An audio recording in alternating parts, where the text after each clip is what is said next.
By the spring of 1242, there was nothing left standing between the Mongol army and the rest of Europe. Hungary was gone. Poland was ash.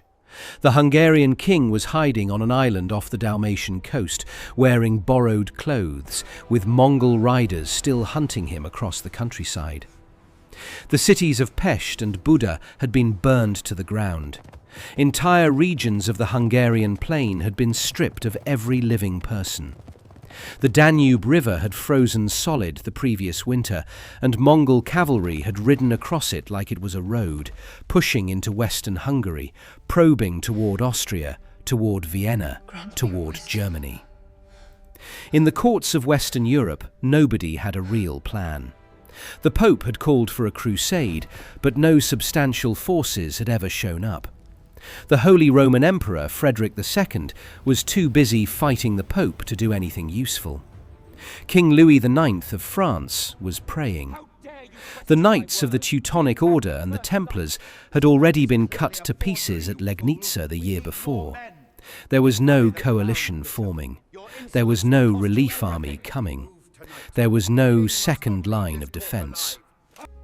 Subutai, the Mongol general who had masterminded the entire operation, was already drawing up plans to push west, into Austria, then Italy, then Germany. His scouts had been as far as Vienna. He had been gathering intelligence on Western European kingdoms for years before the invasion even started. The man had spent nearly 2 decades preparing for this moment, and now, with the path wide open, he was ready to finish what he had started. And then, in late March of 1242, the Mongols turned around and left. Not because they lost a battle, not because a great European army had finally stopped them in the field. They just left. They packed up their camps on the Hungarian plain, rode south through Serbia and Bulgaria, and headed back east toward Russia. Within a few months, they were gone entirely. Central Europe was empty of Mongols by the middle of that year, never to see them return in force again. For nearly 8 centuries, historians have been arguing about why. The traditional answer, the one you will find in almost every textbook, is that the death of the great Khan Ögedei in December 1241 forced the Mongol princes to return home and elect a successor. It is a clean, satisfying explanation. It is also, as we will see, almost certainly incomplete, and possibly wrong about several important details. Because here is what the textbooks usually leave out. The Mongol commander most responsible for the entire campaign never went back to Mongolia. The man who was nominally in charge of the whole operation stayed in Russia for years, deliberately stalling, refusing to attend the succession council, and nearly plunging the empire into civil war in the process.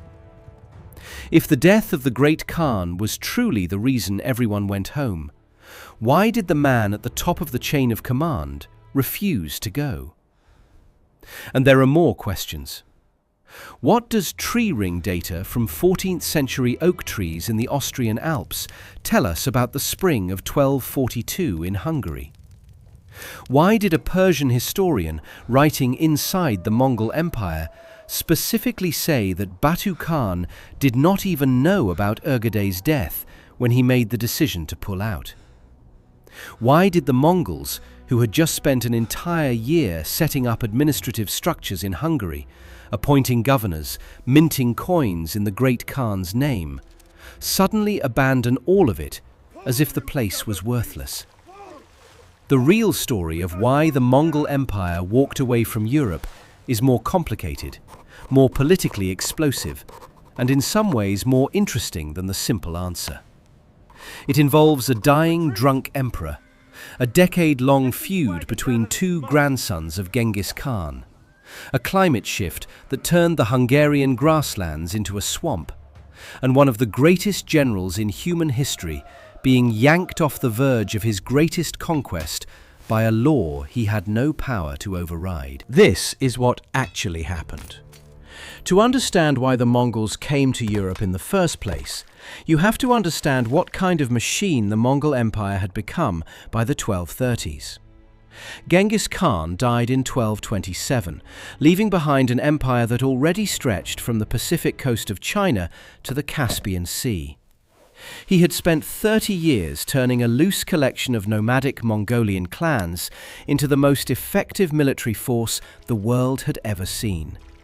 His armies did not just fight well, they thought better than their opponents, moved faster than their opponents, gathered intelligence more systematically than their opponents, and adapted to new weapons and tactics far more quickly than the settled civilizations they were taking apart. By the time Genghis died, cities that had stood for centuries were rubble, and entire populations that had resisted the Mongols had been erased as a matter of policy. His chosen successor was his third son, Urgedai. The choice was deliberate.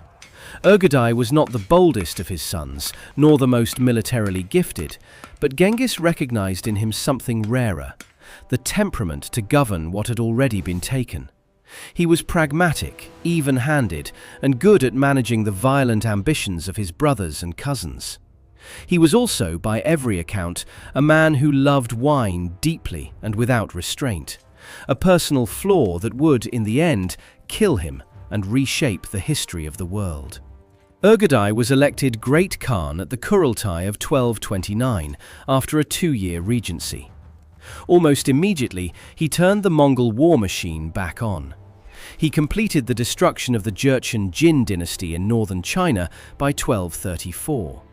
He launched invasions of Korea and began probing the borders of the southern Song dynasty in China. He sent armies into Persia. And at the Great Council of 1235, he ordered the most ambitious military operation in Mongol history, a westward campaign to subjugate everything between Mongolia and the Atlantic Ocean. The man he put in charge of planning it was Subutai. Subutai was, at that point, already the most experienced military commander in the Mongol Empire. He was the son of a blacksmith, not a nobleman, not a member of the clan aristocracy, who had risen entirely through talent over decades of continuous campaigning. He had fought in China, in Persia, in the Caucasus. In 1221 and 1222, he had led a remarkable reconnaissance raid deep into Eastern Europe with another general named Jebe, covering thousands of miles and defeating a joint Russian-Cuman army at the Kalka River in 1223. That raid was not an invasion. It was intelligence gathering on a massive scale. Subutai spent nearly 2 decades after that raid organizing what he had learned. By the time the Western campaign was formally authorized in 1235, Subutai had a detailed picture of the political landscape of Eastern Europe. He knew that the Russian principalities were fragmented and would not cooperate with each other. He knew that Poland was divided into competing duchies with no central authority. He knew that Hungary, the strongest unified kingdom in the region, had a royal court that was deeply at odds with its own nobility. He knew the geography. He knew the roads, the river crossings, the mountain passes. He had been preparing for this for 20 years. The nominal commander of the campaign was Batu Khan, a grandson of Genghis and the son of Jochi, Genghis's eldest son. Batu was the ruler of the westernmost Mongol territories, the lands on the Pontic steppe that would eventually become the Golden Horde. He was a competent military commander, politically savvy and deeply aware of his own position within the Mongol imperial hierarchy. He was also, critically, embroiled in a bitter personal feud with another grandson of Genghis, Guyuk, the son of Urgedai, who was serving in the same campaign. The feud between Batu and Guyuk was not a minor personal quarrel. At a victory banquet during the early stages of the campaign, after a successful engagement, the two men got into a shouting match that reportedly turned physical. Guyuk screamed at Batu that he was nothing but an old woman with a quiver, one of the most contemptuous insults possible in Mongol culture. Ögedei had to personally intervene. The incident did not end the feud, it just drove it underground, where it festered for years. Understanding this feud is essential to understanding what happened in 1242. On the European side, the situation was almost custom-built to favour an invader. Hungary in 1241 was the most powerful kingdom in the immediate path of the Mongol advance, but it was a kingdom with serious structural weaknesses. King Bela IV had been trying to centralize royal authority over his powerful barons, and the barons hated him for it. The Hungarian military doctrine actively prohibited the construction of private stone castles by nobles, on the theory that privately owned fortifications would strengthen the aristocracy at the expense of the crown.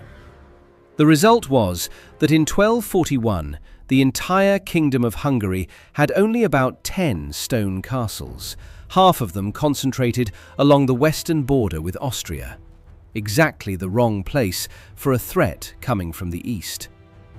The one potential wild card for Hungary was the Cumans. The Cumans were a Turkic nomadic people from the steppe who had been driven west by the Mongol advance. Their Khan, Kotany, had brought roughly 40,000 of his people into Hungary in 1239, seeking asylum. Bela accepted them, converted them to Christianity, and integrated them into his military planning. The Cumans were important because they were the one group in Hungary who had actually fought the Mongols before and understood their tactics. Their light cavalry and horse archery skills were exactly what the Hungarian army lacked. But the Cumans never fought at the decisive battle. Before the main Mongol army even arrived, Hungarian nobles, possibly encouraged by Mongol agents spreading rumors of a Cuman-Mongol conspiracy, attacked the Cuman camp and murdered Kotany. The Cumans, believing they had been betrayed by the very king who had invited them in, pulled out of Hungary entirely, pillaging their way south through the countryside as they left. Bela lost his most useful military asset before a single Mongol soldier had crossed the Carpathians in force. Poland, meanwhile, was in no condition to help. The country had been divided into 4 separate principalities since 1138, each ruled by a different branch of the Piast dynasty. The princes competed with each other more than they cooperated. There was no Polish king in any meaningful sense, just regional dukes, each protecting his own territory. And the Holy Roman Emperor, Frederick II, was excommunicated, engaged in a decade-long political war with the papacy, and had precisely zero interest in organizing a crusade to protect kingdoms that were not his problem. When Batu Khan sent him a letter demanding his surrender, reportedly telling him, "I am coming to usurp your throne instead of you," Frederick replied that he would make a good falconer, since he understood birds very well. It was a witty response to an existential threat, and it tells you everything you need to know about the level of serious strategic thinking happening in the courts of Western Europe in 1241. Into this fractured, leaderless, structurally compromised landscape, Subutai launched the most precisely coordinated, multi-pronged military operation of the medieval world. The Mongol campaign into Eastern Europe did not begin in 1241. It began years earlier, with the systematic destruction of every state that could have served as a buffer, a warning system, or a source of reinforcements for Hungary and Poland. Starting in 1236, Batu and Subutai turned first to the Volga Bulgars, who were crushed within a year. Then came the Cumans on the open steppe, Those who did not flee west were absorbed into the Mongol army or killed. Then, beginning in November 1237, came the Russian principalities. Ryazan fell after a 6-day siege. Vladimir fell in February 1238. City after city came down over the next 2 years, each one a systematic operation. Kiev, the greatest city in Kievan Rus, one of the major urban centers of the medieval world, was destroyed in December 1240. Contemporary accounts describe the city as nothing but rubble and bones. By the winter of 1240 to 1241, the Mongol army had been campaigning continuously for 4 years. They were not exhausted. Mongol logistics were built around continuous movement, and their horses could sustain a pace that no European army could match. Each Mongol soldier maintained 3 or 4 horses, rotating mounts constantly, which meant the army could cover ground at a rate that seemed almost impossible to contemporaries. During the invasion of Hungary in early 1241, some Mongol units covered 100 miles in a single day, a figure that military historians of the period describe as simply outside the range of what any other army of the time could do. The plan Subutai had devised for the European campaign was, in its architecture, elegant. It was not a single invasion. It was a coordinated series of simultaneous operations designed to prevent any European power from reinforcing any other, while the main Mongol force dealt with each target in sequence. The northern arm of the operation, commanded by Baidar and Kadan, sons of Chagatai and Urgaday respectively, with Orda Khan attached, drove into Poland in early March 1241. Their mission was not conquest. It was destruction and distraction. They were there to make sure that no Polish army, no German army, no Bohemian army could move south to Hungary's aid. They executed that mission with mechanical efficiency. On March 3rd, they defeated a Polish force at Tursko. On March 18th, another Polish army was destroyed at Chmielnik. On March 24th, they seized and burned Krakow, the capital of the most powerful Polish principality. A few days later, they attempted to take Wrocław, found the siege too costly, and shifted direction.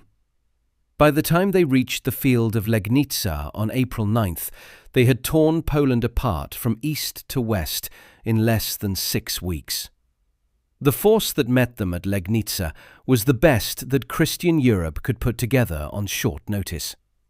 Duke Henry II of Silesia, known as Henry the Pious, had gathered a coalition that included Polish knights from multiple provinces, German knights, miners from Goldberg, and, importantly, a contingent of Teutonic knights from Prussia and a small group of French Knights Templar.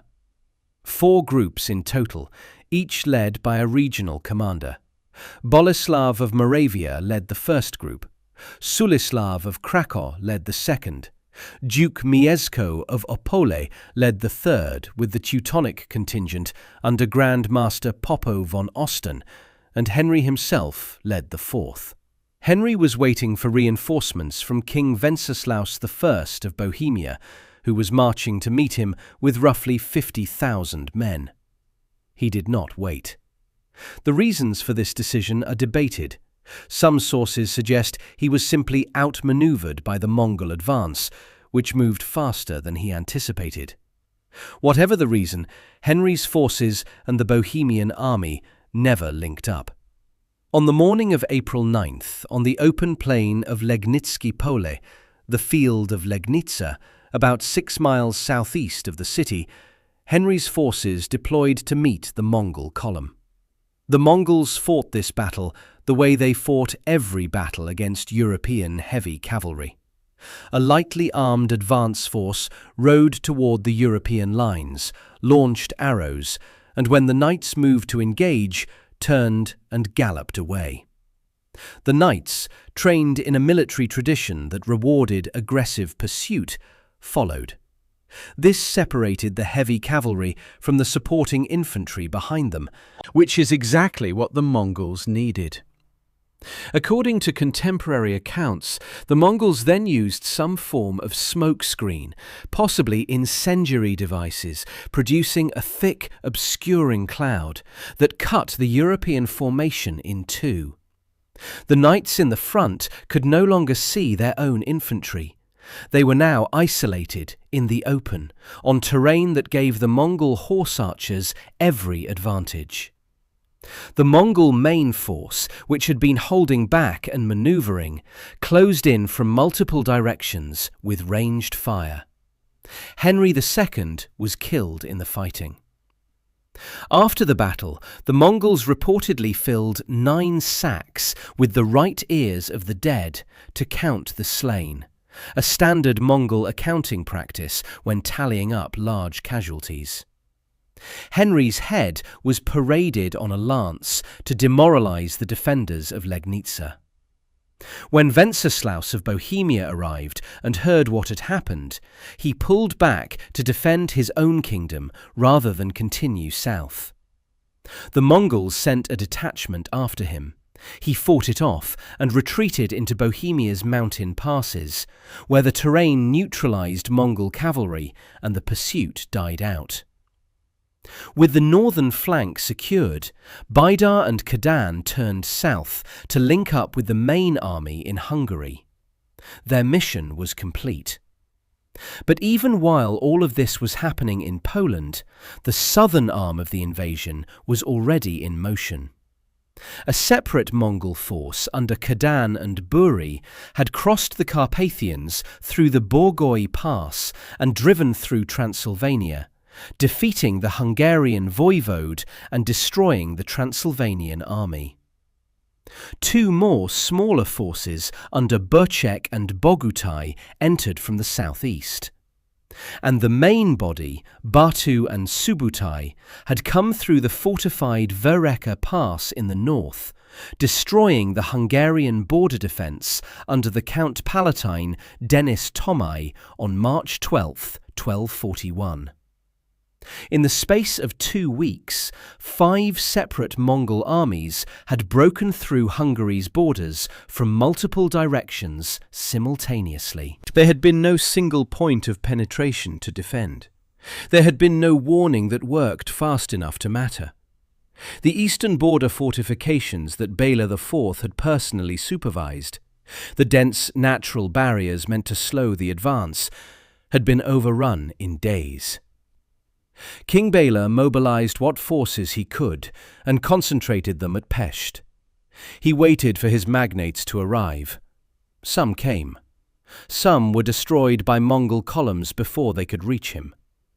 The Duke of Austria, Frederick II, arrived with his own force, launched an attack on a minor Mongol raiding party, declared himself a hero, and then went home. The Cumans were gone, murdered out of the alliance by the king's own subjects. And all the while, the Mongol vanguard was circling Pest, burning suburbs, drawing the Hungarian army forward. This was deliberate. Subutai wanted Bela to come to him, not the other way around. He had already chosen the place where the decisive battle would be fought. Bela took the bait. In early April, he marched his army northeast from Pest, following the retreating Mongol screen through the landscape toward the Sayo River. The Mongols pulled back slowly, keeping just out of reach, drawing the Hungarians deeper into the territory Subutai had selected. On the evening of April 10th, the Hungarian army arrived at the Sayo River and made camp near the village of Mohi. The only crossing point nearby was a single, narrow bridge. Bela's brother Koloman and Archbishop Ugrin Chak secured it with a substantial guard force. On the far bank, in heavily wooded terrain that screened their numbers and dispositions completely, the Mongol main force was waiting. The battle had not started yet, but it was already over in Subutai's mind. He had the position he wanted, the enemy in the location he had maneuvered them to, and a 3-part plan for the night ahead. The night of April 10th, 1241, was quiet on the Hungarian side of the Sajo River. The army had made camp between the Sajo and a smaller tributary, the Little Sajo, in a position that felt defensible. They had the bridge, they had guards on it. Prince Koloman and Archbishop Ugrin Czark, the two most aggressive Hungarian commanders, were posted at the crossing. The men had been marching hard for days, and with the river between them and the Mongols, the mood in the camp settled into something that felt, if not confident, at least secure. Some accounts suggest that wine was involved. This was, after all, the night before what was expected to be a decisive confrontation. Subutai had a completely different evening. His plan for the Battle of Mohi was built around 3 simultaneous operations, each timed to reinforce the others. Batu would lead the main frontal assault on the bridge, using 7 stone-throwing catapults, weapons that the Hungarians had almost certainly never seen deployed as field artillery before, to suppress the crossbowmen defending the crossing. At the same time, Batu's brother Sejban would lead a smaller force north to find a ford and cross the river from that direction, hitting the bridge guard from behind. And Subutai himself would take a substantial force south, find or build a crossing downstream, and circle behind the entire Hungarian position to hit the camp from the rear. The coordination required for this plan was extraordinary. 3 separate forces, moving at night, needing to arrive in their positions at roughly the same time, without radio communication, without modern maps, without any of the tools that modern military planners take for granted. The fact that Subutai even conceived of this as a viable night operation tells you something important about the level of military professionalism in the Mongol army compared to their opponents. Around midnight, the first probing attack came at the bridge. A Mongol force advanced toward the crossing, and Koloman and Ugrin led their men out to meet it. The fighting was serious, not a feint, but a genuine assault that the Hungarians drove back. The Mongols retreated to the far bank. The Hungarians returned to their camp, satisfied. They had repulsed a major attack. The night seemed to be theirs. What Koloman and Ugrin did not know was that this assault had told Subutai exactly what he needed to know about the bridge guard's strength and positioning. It was not a failed attack. It was a reconnaissance in force. About 4 in the morning, as the sky started to lighten, the second phase began. Batu brought his catapults forward to the bridge. 7 stone-throwing machines, positioned to fire across the water, began bombarding the Hungarian defenders on the opposite bank.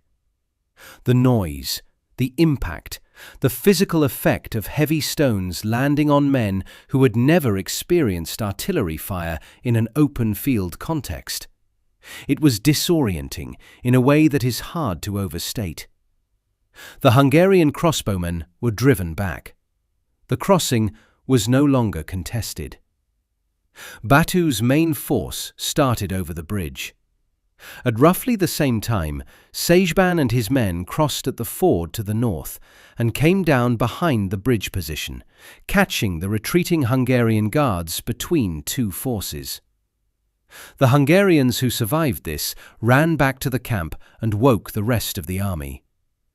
Koloman and Ugrin, true to form, immediately led their men back out to fight.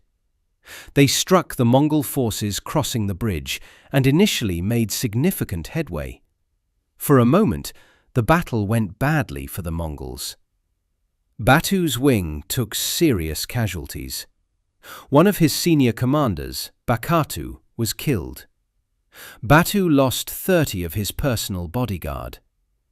The Hungarian pressure was intense enough that Batu began to consider ordering a retreat. What saved him was Subutai. Subutai had gone south during the night to find a crossing point. The river was deeper than expected. His engineers had to build an emergency pontoon bridge under time pressure, which delayed his crossing. But by mid-morning he had gotten his force across and was moving through the countryside behind the Hungarian camp, closing the circle. When Subutái's force appeared behind the Hungarian position, the tactical situation reversed instantly. The Hungarians were now engaged frontally at the bridge approach, flanked from the north by Saban's force, and with a large Mongol column appearing to their rear and south. The camp itself was not yet surrounded. There was still a corridor to the west, but that was about to change. The fighting around the camp was brutal and went on for several hours. Thomas of Split, the Croatian chronicler who is one of the primary sources for the battle, describes the scene in terms that carry the weight of an eyewitness account at one step removed. He was gathering testimony from survivors. The Hungarian knights fought hard. There was nothing cowardly about the resistance. But the Mongol army was operating on multiple axes simultaneously, and the Hungarians could not respond to all of them at once. At some point in the late morning or early afternoon, Subutai made the move that defined the outcome. He deliberately opened a gap in the encirclement, a clear corridor running west toward Pest. Visible, obvious, inviting. This was a technique the Mongols had refined across dozens of battles. A surrounded army that knows it is going to die will fight with the desperation of men who have nothing to lose. That army will inflict heavy casualties on the encircling force before going down. But an army that sees a way out, that believes escape is possible, will take it. And an army in flight, strung out across open ground, moving fast, is the most vulnerable possible target for mounted archers. Bela saw the gap. He rode for it with his bodyguard. Once the king moved, the army collapsed. Men who had been fighting hard a moment earlier dropped their weapons and ran for the opening. The discipline that holds a military unit together depends on confidence that there is a plan and that the plan is working. When that confidence breaks, when the king himself is fleeing, it breaks all at once. Thomas of Split describes what happened as the Mongols came after them. They began to rain spears upon them from all sides and to cut them down with swords, sparing no one and butchering them like animals. Left and right, they fell like leaves in winter. The whole way was covered with their wretched bodies. Blood flowed like the stream of a river. Many of the fleeing Hungarians ran directly into the marsh that lay to the west of the camp. The same terrain that had trapped Archbishop Ugrin's cavalry back in March, when he had rashly pursued a Mongol unit against the king's orders. Men on horseback in full armour, moving fast and panicking, hit the soft ground and went in. The marsh took as many men as the arrows. The pursuit went on for 2 days. Mongol light cavalry units ranged through the countryside, running down survivors, killing anyone they caught. The numbers are debated by historians. Medieval casualty figures are almost always unreliable. But estimates of between 10,000 and 65,000 Hungarian dead have been offered, with the higher figures likely including civilian deaths in the immediate aftermath. The Hungarian army, as a coherent fighting force, had ceased to exist. Archbishop Ugrin was killed in the battle. Archbishop Matthias of Esztergom was killed. Koloman escaped the battlefield, but was so severely wounded that he died of his injuries a few weeks later. Bela, protected by his surviving bodyguard and benefiting from the Mongol order that he be captured alive rather than killed, managed to get away. He fled west into Austria, where Duke Frederick II promptly imprisoned him and extorted his remaining treasury and 3 western border counties from him in exchange for not handing him back to the Mongols. One Hungarian chronicler compared Bela to a fish jumping out of the frying pan into the fire to avoid being burned. On the Mongol side, the internal tensions that had been simmering throughout the campaign came to a head immediately after the battle. Batu and Subutai got into a serious argument. The Chinese and Mongol sources are unusually candid about this. They describe Batu blaming Subutai for the heavy casualties on the bridge, claiming Subutai had been too slow in arriving with his flanking force. Subutai, by these accounts, pointed out that the casualties on the bridge happened because Batu had pushed too aggressively and exposed his men before the encirclement was complete. The sources generally favour Subutai's version of events. The framing of Batu as the impatient one who nearly turned victory into defeat appears to be what the record actually supports. But the argument did not stop the campaign. Within days of Mohi, Mongol forces were fanning out across Hungary in all directions. What followed over the summer and autumn of 1241 was not a continued military campaign in the conventional sense. There was no more Hungarian army to fight. It was an occupation, a systematic exploitation of the country, and in some areas a deliberate depopulation. Mongol units moved through the Hungarian plain in organized patterns, stripping farms, burning towns, herding survivors into labor columns. The lowland regions, particularly the Great Hungarian Plain, were methodically emptied.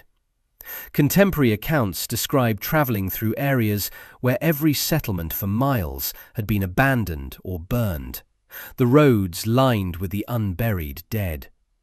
In some places, the Mongols used surprisingly calculated methods. They would allow Hungarian peasants to come out of hiding to harvest crops, then take the harvest for themselves and kill the peasants. Master Roger, a Hungarian cleric who survived the occupation and later wrote an account of it, describes wandering through a landscape of complete silence, village after village with no living inhabitants, fields standing unworked, the smell of death everywhere. The Mongols also established an administrative presence. They appointed a Daragachi, a Mongol governor, for Hungary. They minted coins in the name of the Great Khan. These are not the actions of an army planning to leave. These are the actions of a conquering power organizing its new territory for long-term extraction. And then winter came. The winter of 1241 to 1242 was severe by any measure. The Danube, one of the major rivers of Europe, not a creek or a seasonal stream, froze solid. For the Mongol army, this was a gift. Frozen rivers were highways. Their horses could cross without fords or bridges, and the frozen ground gave the cavalry the same kind of solid, fast surface they were used to on the steppe. In December and January, Mongol forces crossed the Danube and pushed into western Hungary, into Transdanubia, and began raiding toward Austria. It was here, in the winter of 1241 to 1242, that Subutai and Batu were drawing up plans for the next phase. The targets: Austria, then Italy, then Germany. Subutai's scouts had already been to Vienna. He understood the road network and the political geography of the Holy Roman Empire. The plan was not a fantasy, it was a concrete operational proposal, based on the same intelligence-driven methodology that had made every previous phase of the campaign work. At the same time, something else was happening in Western Hungary that the Mongols could not control and that none of their intelligence gathering had predicted. The weather was about to change. The chronicler of Split notes that when the Mongol forces reached the city of Székesfehérvár in western Hungary, a major urban centre surrounded by marshy terrain, they could not take it. Not because of the walls, but because the snow was melting and the surrounding marshes were becoming impassable. This is a small, specific detail, the kind that often gets lost in grand narratives about empires and invasions. But it is exactly the sort of evidence that matters when trying to reconstruct what actually happened. The spring of 1242 in Hungary was wet, more than usually wet. Tree ring data, analysed by climate researchers in the 21st century, reveals a pattern that is now quite clear. The summers of 1238 through 1241 in the Carpathian Basin had been unusually warm and dry.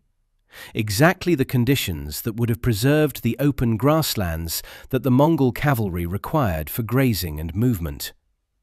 But in the winter of 1241 and into the spring of 1242, the pattern reversed sharply. Cold, wet conditions set in.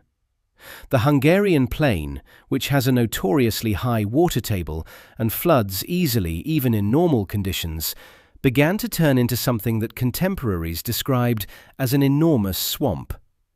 For an army built around the mobility of horses, an army that required vast quantities of pasture to keep thousands of animals in fighting condition, this was not a minor inconvenience.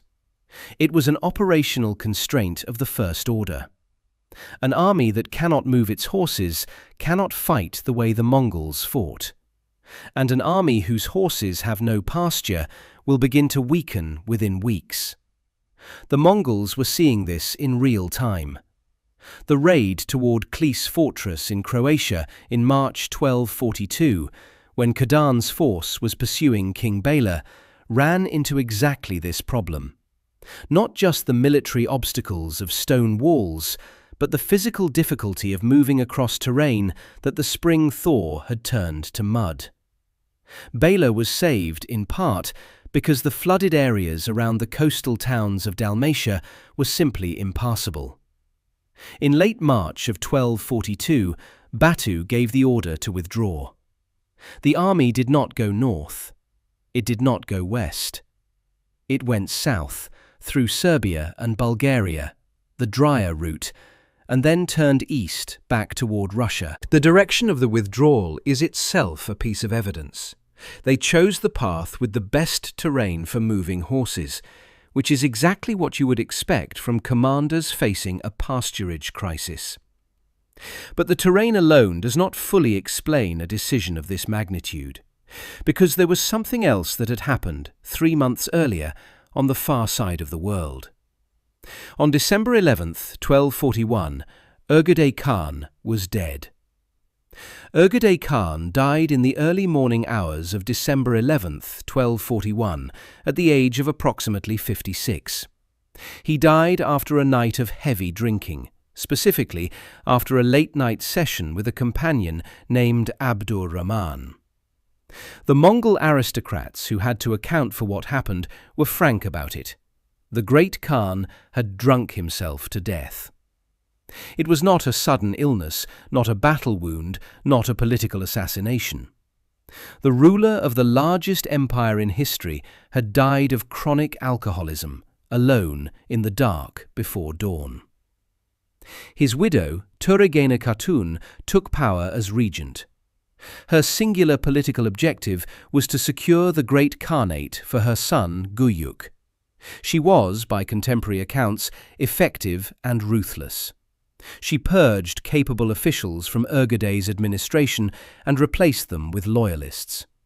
She managed a near-civil war provoked by Ögedei's youngest brother, Temüj, who mobilized forces and marched toward the imperial court before being talked down. And she kept the interregnum going for 5 years. 5 years in which the Mongol Empire had no great Khan. Largely because Batu Khan, who was one of the contenders for influence in any new arrangement, refused to attend the Kurultai and kept delaying it. Here is where the story gets complicated in ways that the textbook version usually skips. The traditional account says that news of Ögedei's death reached the Mongol commanders in Hungary and caused them to withdraw so they could attend the succession council. This is what Giovanni da Pian del Carpine, the Franciscan friar who visited the Mongol court in 1246 and is the main Western source on the withdrawal, reported, adding, somewhat unhelpfully, that God had clearly caused the great Khan's death to protect Latin Christendom. The Persian historian Rashid al-Din, who was writing inside the Mongol Empire with access to official Mongol records, including the Altan Detta, the Golden Chronicle, tells a different story. According to Rashid al-Din, Batu did not know about Ögedei's death when he made the decision to withdraw from Hungary. The withdrawal, in his account, began as a response to a Cuman rebellion in the territory behind the Mongol lines, a more immediate tactical problem, and only later expanded into the general eastward movement. The timing question is genuinely tricky. Ögedei died on December 11th, 1241. The Mongols began withdrawing from Hungary in late March 1242. For the death to have caused the withdrawal, a messenger had to cover the distance from Karakorum to somewhere in Hungary, thousands of miles, in about 3 months. That is theoretically possible for a Mongol dispatch rider on fresh horses along the imperial relay station network, but it is tight.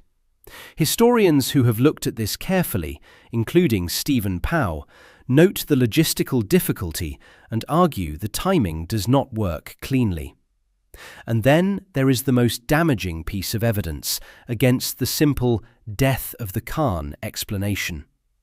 Batu Khan never went to Mongolia. If the requirement to attend the Kurultai was so urgent that it pulled the entire army out of Europe in the middle of an apparently successful campaign, why did Batu, the senior Mongol prince in the Western theatre, spend the next several years sitting on the Volga, building his capital at Sarai and deliberately refusing to attend the succession assembly? He went to a position in Bulgar on the middle Volga and stalled. The Kurultai that eventually elected Guyuk as Great Khan in 1246 took place without Batu physically present. What Batu was doing during those 5 years was playing politics. He hated Guyuk. Guyuk hated him back. The succession crisis was not an abstract dynastic question for Batu. It was a personal and political existential threat.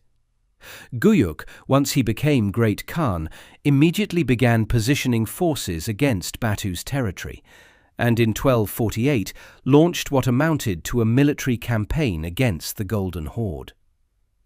He died of illness on the march, which probably saved the Mongol Empire from open civil war. Subutai, for his part, was reassigned.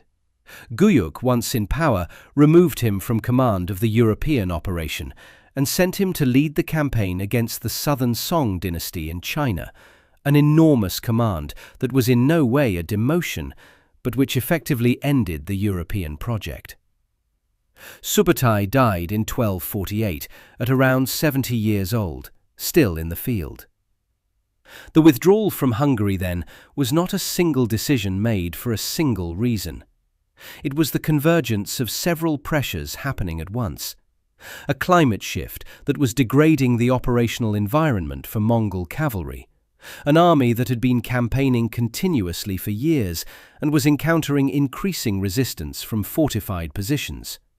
A political crisis in the imperial capital that threatened the position of the most powerful man in the Western theatre, and possibly a Cuman rebellion in the army's rear that required attention. The death of Ögedei was real, and it mattered. But it was one factor among several, and it worked differently on different commanders. What is clear is that by mid-1242 the Mongols were gone, and Western Europe had been spared without having done anything meaningful to earn it. The Mongols left Europe, but Europe did not leave the experience behind easily. Hungary spent the next decade rebuilding from near total destruction. The lowland regions, the Great Hungarian Plain, the areas of southern Transylvania, the Banat, had been methodically emptied. Estimates of population loss range from 15 to 25% of the entire kingdom, with some lowland areas losing 50 to 80% of their settlements. Those numbers represent not just the dead, but the permanently displaced, the starved, the people who fled into forests and mountains and never came back to rebuild. Bela IV came back from his humiliating exile on the Dalmatian coast and began what turned out to be one of the more remarkable reconstructions in medieval European history. He earned the title the second founder of Hungary, not through battlefield glory, but through systematic, deliberate institution building. He oversaw the construction of nearly 100 new stone castles, concentrating them in the highlands and along defensible river approaches, rather than on the flat, exposed plains where the Mongols had operated most freely. He restructured the nobility's military obligations to produce a more reliable, heavy cavalry force. He requested 1,000 crossbowmen from Venice, because the crossbow had proven more effective against Mongol tactics than the traditional European lance and shield. The test came in 1285, when the Golden Horde under Nogai Khan and Tula Buga invaded Hungary for the second time. They used almost exactly the same invasion routes as in 1241, the Verek Pass in the north, Transylvania in the south. The result was completely different. Tula Buga's northern force was devastated by starvation and winter conditions in the Carpathians. Nogai's southern force was held and harassed by Hungarian forces operating from the new stone castles. Neither column achieved the penetration they expected. The Mongols retreated without achieving any of their objectives. Bela's reforms had worked. But the deeper consequence of 1241 was not military. It was psychological, political, and geographical. Russia did not get the same outcome as Hungary. The Mongol forces that had crushed the Russian principalities did not leave after Ögedei's death. They stayed. The Golden Horde established itself on the Pontic steppe and held the Russian principalities as tribute-paying vassals for the better part of 2.5 centuries. The princes of Moscow, Vladimir, Novgorod, they all paid tribute to the Horde. They travelled to Sarai to receive their patents of rule from Mongol administrators. Their military service was conscripted into Mongol campaigns. The cultural, economic, and political consequences of that 250-year subjugation are debated by historians to this day. Western Europe got none of that. France, Germany, Italy, England, they heard the stories from Hungary. They watched in terror as the Mongol advance guard reached within striking distance of Vienna. And then, one spring morning, they woke up and the threat had simply evaporated.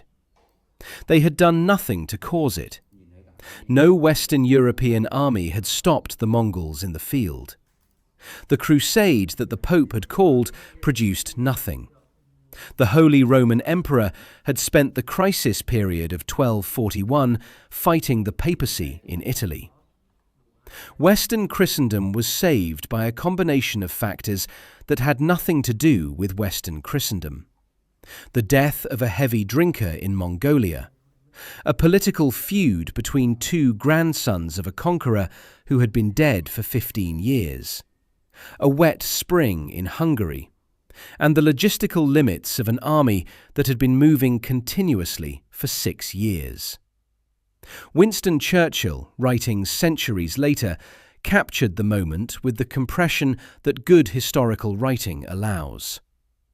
The Mongol leaders hastened back thousands of miles to their capital to elect a new leader, he wrote, and Western Europe escaped. He did not over-explain it. He left the contingency visible in the sentence. And that contingency is worth sitting with. The Mongol army that stood on the edge of Western Europe in the winter of 1241 to 1242 was, by every measure available to military historians, superior to anything Europe could have deployed against it in open battle. Subbutai's track record across 2 decades of campaigning against sophisticated opponents, Chinese armies, Persian armies, Russian armies, Polish and Hungarian armies, shows a commander who had never faced a field defeat that was not recoverable. His plans worked. His intelligence was good. His timing was precise. The path west was open. What stopped him was not a sword or a prayer. It was a drunk man dying in his sleep half a world away, and a spring that came wet instead of dry. History sometimes really does turn on things like that.